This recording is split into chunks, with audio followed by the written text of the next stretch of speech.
কাশীপুরের বাগান।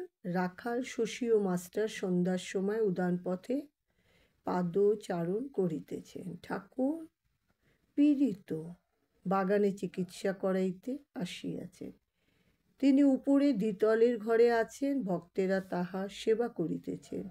আজ বৃহস্পতিবার 22 এপ্রিল 1886 খ্রিস্টাব্দ, গুড ফ্রাইডের পূর্বদিন। মাস্টার: তিনি তো গুণাতীত বালক। শশী ও রাখাল: ঠাকুর বলেছেন তার ওই অবস্থা।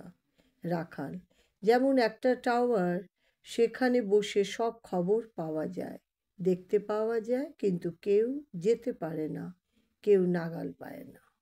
মাস্টার: ইনি বলেছেন এ অবস্থায় সর্বদা ঈশ্বর দর্শন হতে পারে। বিষয় রস নাই, তাই শুষ্ক কাঠ শীঘ্র ধরে যায়। শশী: বুদ্ধি কত রকম। চারুকে বলছিলেন যে বুদ্ধিতে ভগবান লাভ হয় সেই ঠিক বুদ্ধি। যে বুদ্ধিতে টাকা হয়, বাড়ি হয়, ডেপুটির কর্ম হয়, উকিল হয়, সে বুদ্ধি চিঁড়ে ভেজা বুদ্ধি। সে বুদ্ধিতে জলও দইয়ের মতো চিঁড়েটা ভেজে মাত্র, শুকো দইয়ের মতো উঁচু দরের দই নয়। যে বুদ্ধিতে ভগবান লাভ হয় সেই বুদ্ধি শুকো দইয়ের মতো উৎকৃষ্ট দই। মাস্টার: আহা, কি কথা!